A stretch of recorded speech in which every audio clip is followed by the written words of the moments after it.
What's it like when they call you and go, "We have your heart"? I was scared to death. It's probably one of the biggest things that I was afraid of was this is so stupid, but I was so afraid of the in between of them telling me we got you a heart. Because when they tell you, you got like 2 hours before they wheel you down and Holy crap. dig in, right? Yeah, because there's somebody else waiting. Yeah, absolutely. And that heart is only good for so long outside of the body. There's a song in there somewhere, dude. But I told him, I'm like, I don't even want to know. Like, I want this to happen so fast. I'm talking to God. I'm like, please make it where I don't even have to think about it. And that was such a selfish thing to ask. But I'm like, I'm super scared.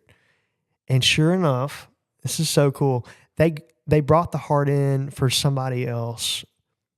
It didn't work for them, unfortunately. Fortunately for me, it worked perfectly. So they came in and they're like, don't eat breakfast. Don't do anything. And I can't tell you why. I'm like, okay, cool.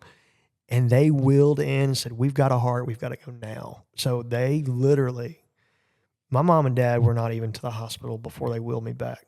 But it happened so fast.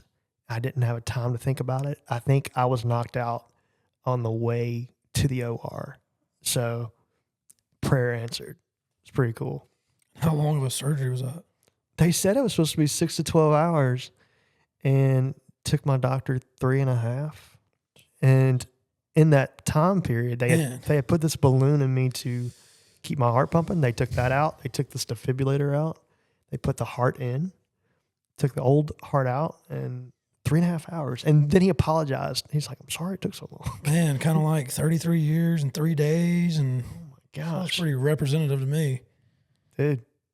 So then you wake up and you're like. I was supposed to have, things got really interesting after the transplant that I had my intestines like attach themselves to each other and twist up. So I didn't wake up after transplant. I was like talking through molasses. It sounded like I was possessed, honestly. They couldn't figure out what the heck was wrong with me. Like they did all of these tests. And finally, one nurse who had done a test, and she's like, I'm going to try one more on you. And she did, and they found out that my intestines were about to implode pretty much, you know. So you basically septic. colicked. Yeah, absolutely. I was like 24 hours from it, and they came in, emergency surgery. And so I'm cut from here to here for everybody who's looking. And if you're not, you should be here. From here to here, and then my stomach, you know. So I got like an inch of going down that's not cut. I mean, they had me wide open. It's pretty crazy. Happened very fast. I didn't wake up for like a week. Dude, I bet your parents were freaking out. My mom actually got sick. I felt so bad. And I bet I'm like, how do I fix this? I can't even poop right now. And like, I'm trying to fix. Oh man, look, the whole experience, talk about humbling, man. I mean, I had to have my wife wipe my butt.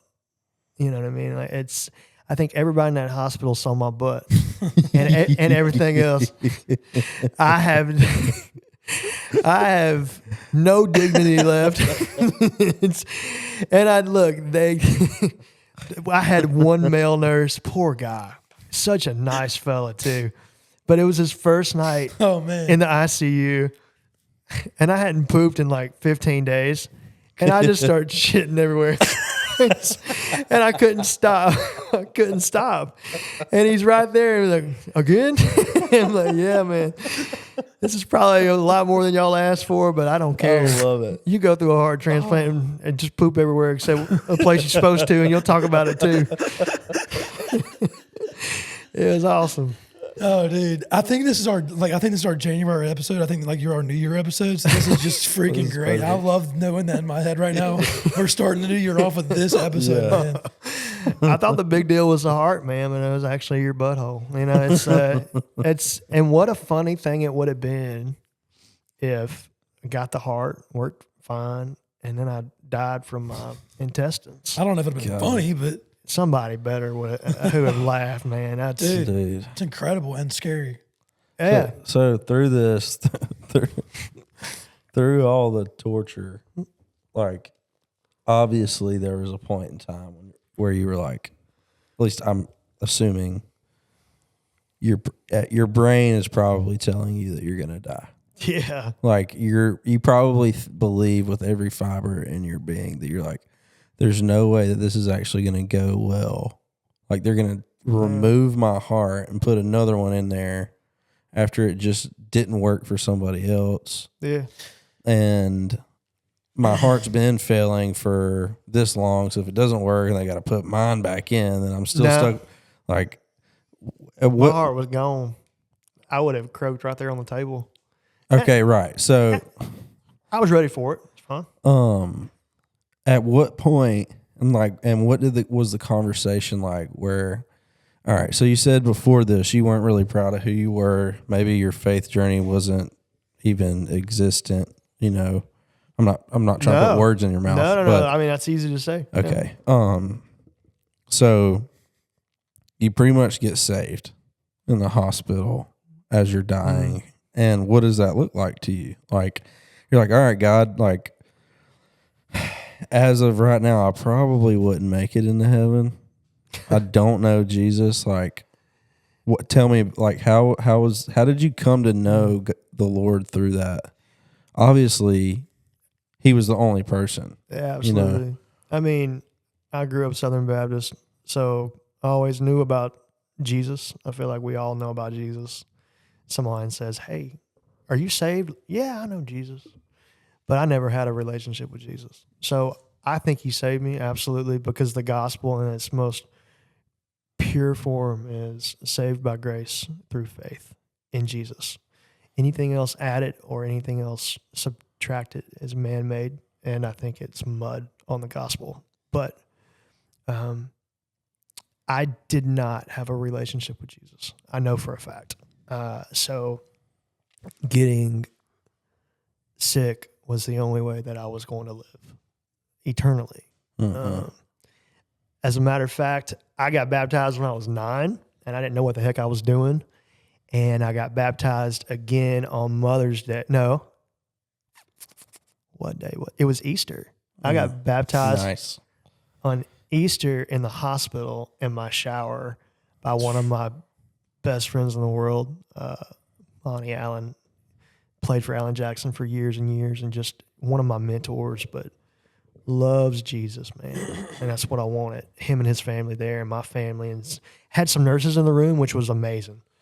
They opted to come, you know what I mean? Like, it was really cool, but got baptized in my room, and I found a relationship with Jesus through death, which is ironically what He went through before, and it allows us to be in His presence, And now you said Easter, so that was pre-transplant. Dude. So you had the spiritual heart a month transplant before the physical. Dude, man, I got